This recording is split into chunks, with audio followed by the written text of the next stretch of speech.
Hello everyone, मैं sir उत्तम सिंह चौधरी और आज के लेक्चर में अपन कवर करेंगे 12th फिजिक्स का second last part of the chapter. देखिए, इलेक्ट्रिक फील्ड एंड चार्जेस जो तुम्हारा टॉपिक था इलेक्ट्रोस्टैट्स फर्स्ट चैप्टर का, ये चैप्टर अब खत्म होने को आया है। लास्ट के कुछ टॉपिक्स बचे इस चैप्टर के जो अपन अब इस वीडियो और इससे अगले में कंप्लीट करेंगे। देखिए, आज अपन पढ़ेंगे what are the electric field lines of force. जैसे किसी मैग्नेट के अराउंड आपने मैग्नेटिक फील्ड लाइंस पढ़ी है, ड्रॉ करी है, वैसे इलेक्ट्रिक फील्ड लाइंस होती है। This is an electric field line, it's always a smooth curve. Michael Faraday ने इनको डिस्कवर करा था जिससे किसी भी इलेक्ट्रिक चार्ज का फील्ड का अपन नेचर पढ़ पाए, चार्जेस के मैग्नीट्यूड, उनके नेचर के बारे में पढ़ पाए। अब this is an imaginary line, it's always a smooth curve. ये हमेशा एक स्मूथ कर्व की तरह होगा, स्ट्रेट लाइन होगी बट यूनिफॉर्म इलेक्ट्रिक फील्ड में। सपोज करें मुझे P पॉइंट और इस Q पॉइंट से इलेक्ट्रिक फील्ड का डायरेक्शन निकालना है। सो किसी भी पॉइंट से टेंजेंट ड्रॉ कर दे, वहां से इलेक्ट्रिक फील्ड का डायरेक्शन उस पॉइंट का आ जाएगा। ये टेंजेंट ड्रॉ करने से किसी भी पॉइंट से अगर टेंजेंट जो ड्रॉ होगी वो बताएगी कि इलेक्ट्रिक फील्ड का डायरेक्शन क्या होगा। Electric field lines is always in a form of the smooth curves. अब इनकी कुछ प्रॉपर्टीज है, उन प्रॉपर्टीज के बारे में पढ़ते हैं। It's a theory part, it is easy to remember. Now, what is the first point?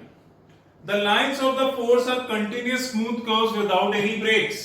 ये lines हमेशा smooth curves होती है without any break. These electric field lines are always smooth curves without any break. Second is, they start from the positive charge, end at the negative charge. Electric field lines हमेशा positive charge से negative charge की तरफ move करती है. They start from positive and at the negative, they do not form closed loops. Closed loops कभी नहीं बनाएगी electric field lines. Third is the tangent to the line of force gives us the direction of the magnetic field. What is the fourth one? No two lines cross each other. ये कभी भी दो magnetic field lines एक दूसरे को cross नहीं करती. What is the fifth one? It is always normal to the surface of the conductor. Suppose this is a conductor. Electric field lines का डायरेक्शन हमेशा इससे परपेंडिकुलर होगा, इससे नॉर्मल होगा। इन इलेक्ट्रिक फील्ड लाइंस इससे नॉर्मल आएगी, इस सरफेस से नॉर्मल आएगी, इस सरफेस से नॉर्मल आएगी। यानी किसी भी कंडक्टर की सरफेस के इलेक्ट्रिक फील्ड लाइंस का डायरेक्शन हमेशा उससे परपेंडिकुलर होगा, नॉर्मल होगा। What is the sixth? The lines of force has a tendency to contract lengthwise and expand the lengthwise. यानी जहां पे स्ट्रॉन्ग इलेक्ट्रिक फील्ड प्रेजेंस होगी वहां पे लाइंस कॉन्ट्रैक्ट हो जाएगी, पास में आ जाएगी। और जहां पे इलेक्ट्रिक फील्ड की स्ट्रेंथ वीक होगी, लाइंस अपने आप दूर दूर चली जाएगी। They will not be in close contact with each other. So the degree of closeness of the electric field lines determine their strength. Is that clear? These are some basic properties. They are always smooth curves. They start from the positive, end at the negative. The tangent to any point gives the direction of the magnetic field. Electric field. I'm sorry. No two electric field lines never crosses each other. They always start from positive, end at the negative. The degree of closeness determines the strength of the electric field in that region. अब कुछ मैं draw करके आपको बताऊंगा। अगर suppose करें positive charge है तो हमेशा इलेक्ट्रिक फील्ड लाइन इसके आउटवर्ड ही ड्रॉ होगी। सिंगल पॉजिटिव चार्ज है तो इलेक्ट्रिक फील्ड लाइंस इससे डिनोट होगी। सिंगल नेगेटिव चार्ज है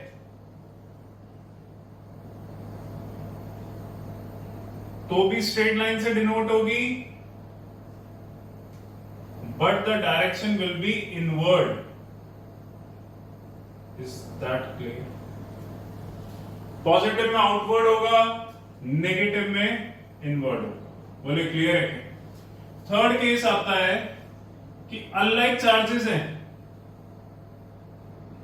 positive negative, so they will start from the positive and at the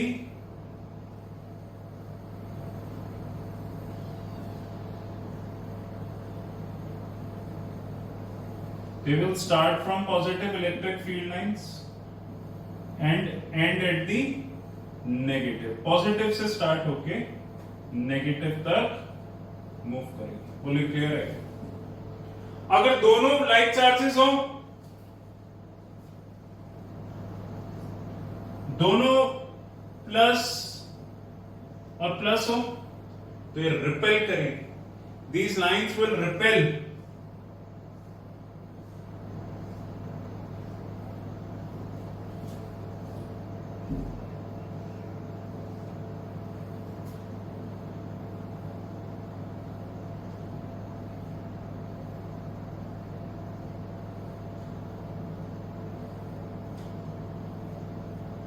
They will repel each other.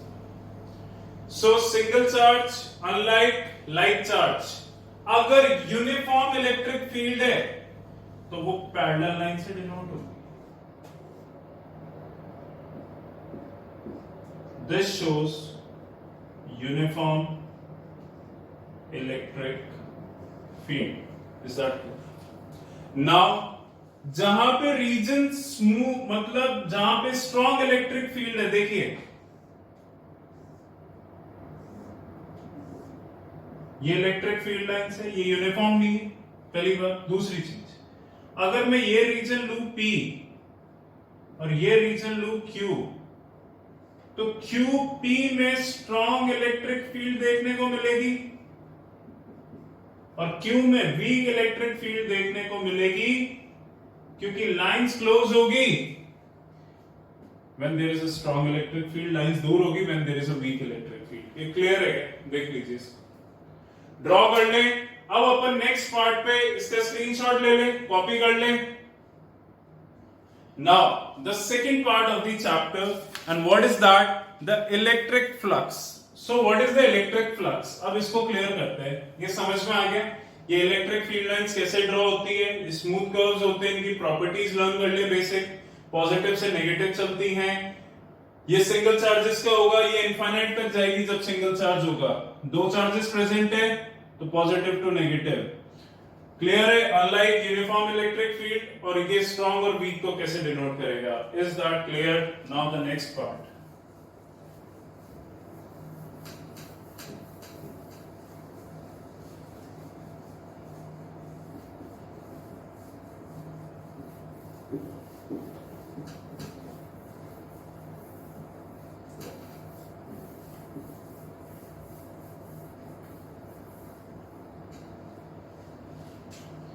Next topic is electric flux. Phi से denote होता है ये phi और नीचे subscript में E. Phi E से denote होता है electric flux. What do you mean by electric flux? The number of electric field lines passing normally through an area. ये एक एरिया है A, ये सपोज करो DS. इसमें से कितनी लाइंस पास कर रही है?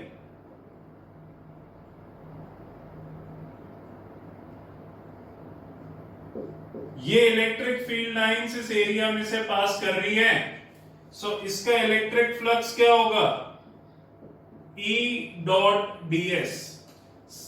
एरिया इलेक्ट्रिक फील्ड का डॉट प्रोडक्ट, दोनों का डायरेक्शन सेम है, ds का और E का. सो ये हो जाएगा E ds cos 0. cos 0 कितना होता है? 1. सो ये कितना हो जाएगा? E ds. So electric flux का फॉर्मूला होता है E dot ds. Close loop के लिए बात करें तो मैं इसको यूं भी कह सकता हूं, phi E is equal to close loop E dot ds. Fully clear है क्या? अगर ये तो पैरेलल है तो E ds cos 0 हो गया.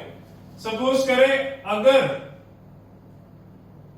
Electric field lines theta angle पे निकल जाएं,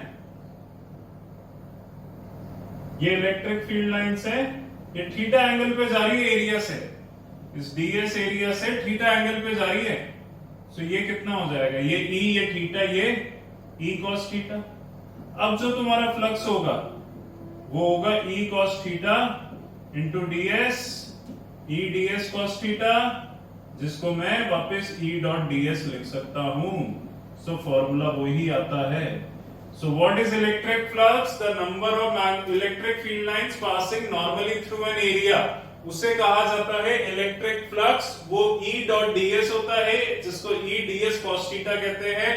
अगर दोनों सेम डायरेक्शन में ds और e, तो आप ले सकते हैं e ds फॉर्मूला। अगर कुछ एंगल दे रखा है तो फॉर्मूला काम में आएगा e ds cos theta. So electric flux क्या होता है, is that clear?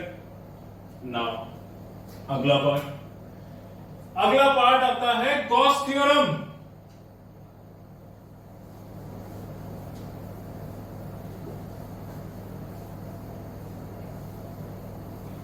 Next part comes is Gauss theorem. Important, सबसे इंपॉर्टेंट थ्योरम इस चैप्टर की। मैग्नेटिज्म में भी आप पढ़ेंगे गॉस थ्योरम इन मैग्नेटिज्म, ये इलेक्ट्रोस्टैटिक्स की गॉस थ्योरम है। And what does this says?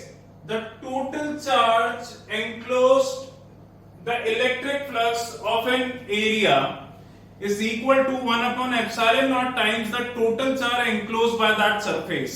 मैं स्टेटमेंट पढ़ देता हूं, इसको सुन लीजिएगा। It states that the total flux through a close surface, the total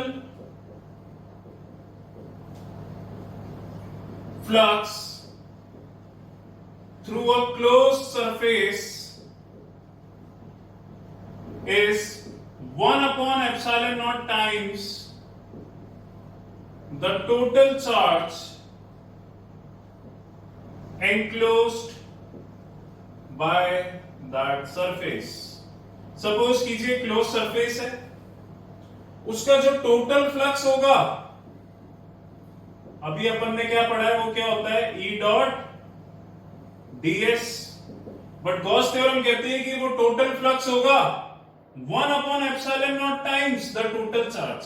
यानी सपोज करें Q चार्ज है तो 1 upon epsilon not times the total charge होगा। सो गॉस थ्योरम में कहते हैं कि फ्लक्स होता है Q अपॉन एप्सिलॉन नॉट। इसको प्रूव करने के लिए एक असम्पशन मानेंगे, एंड व्हाट इज दैट?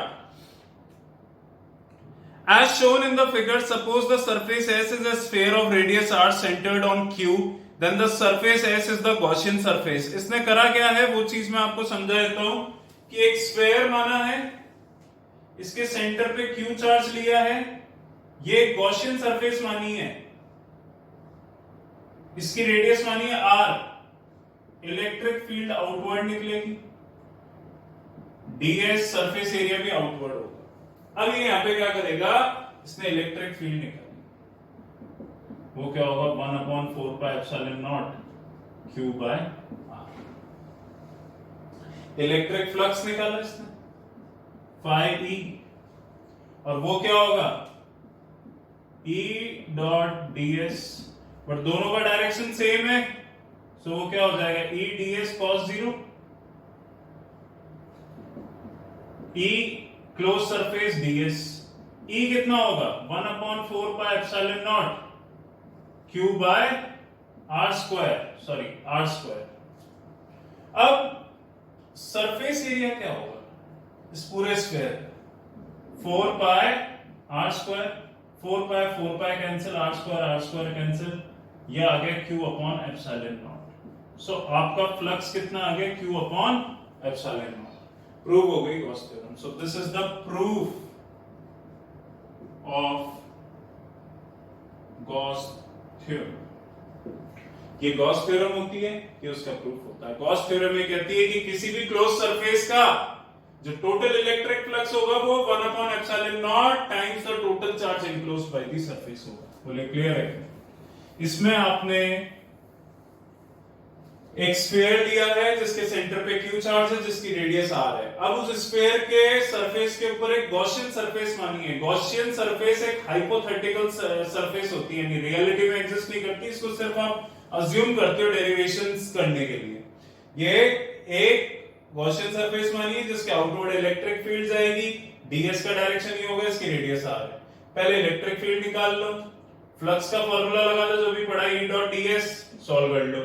फिर ये आगे ds की जगह 4 पाई r स्क्वायर आ जाएगा, E की वैल्यू पता है आपको, पुट करो, सॉल्व होके फ्लक्स आ जाएगा Q अपॉन एप्सिलॉन नॉट, यानी गॉस थ्योरम प्रूफ हो गया। अब अगला टॉपिक आता है Coulomb's law from Gauss theorem. Gauss theorem से कूलम्स लॉ को डिराइव करना है, इंपॉर्टेंट पार्ट है, सुन लीजिएगा ढंग से। इसका कुछ अजम्पशन मानना है, वो अजम्पशन क्या होगा मैं आपको पढ़ के बता रहा हूं। Consider an isolated positive charge Q we select a spherical surface S of radius R centred at charge Q as a Gaussian surface. इसका डायग्राम मैं आपके लिए बना देता हूं और फिर इसको सॉल्व कैसे करेंगे वो आप देखिएगा। देखिए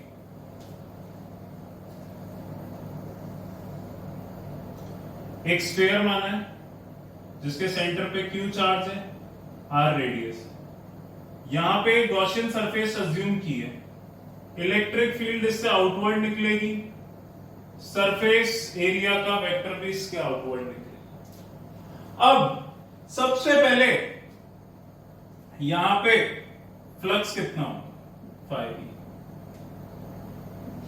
E डॉट ds, जो कि हो जाएगा E ds cos 0, क्योंकि दोनों का एंगल सेम है E और ds का। सो ये कितना हो जाएगा E ds, E बाहर आ गया, इंटीग्रेशन ds हो गया, ds को 4 पाई r स्क्वायर लिख सकता हूं। सो ये आ गया मेरा flux E into 4 pi r square. Flux का फॉर्मूला गॉस थ्योरम से क्या पढ़ा है, गॉस थ्योरम से फ्लक्स का फॉर्मूला क्या पढ़ा है, Q अपॉन एप्सिलॉन नॉट। अब Q फ्लक्स कितना है, E into 4 pi r square, flux कितना है Q अपॉन एप्सिलॉन नॉट, दोनों को इक्वल कर दो। So E into 4 pi r square कितना हो जाएगा, Q upon epsilon naught. E कितना हो जाएगा, Q upon 4 pi epsilon naught into r square, यानी E आ गया तुम्हारा 1 upon 4 pi epsilon naught Q upon r square. Electric field आ गई। अब तुमने ये पढ़ा है कि इलेक्ट्रिक फील्ड को मैं कह सकता हूं फोर्स पर यूनिट चार्ज।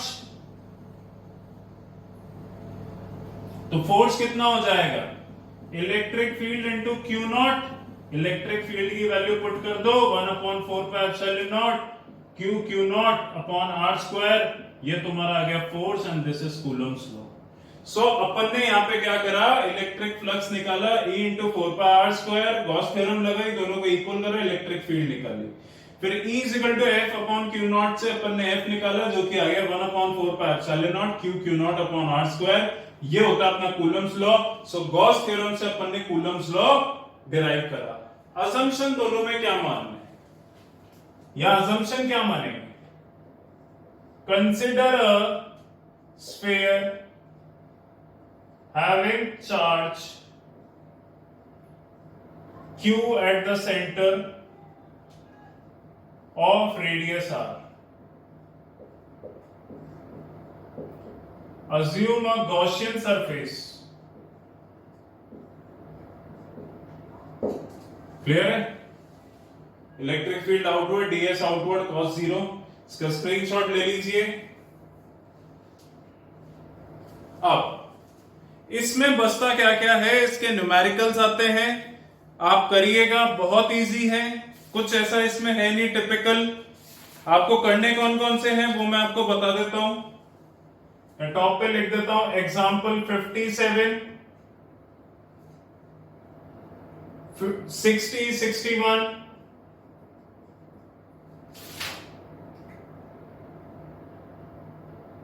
63, 64।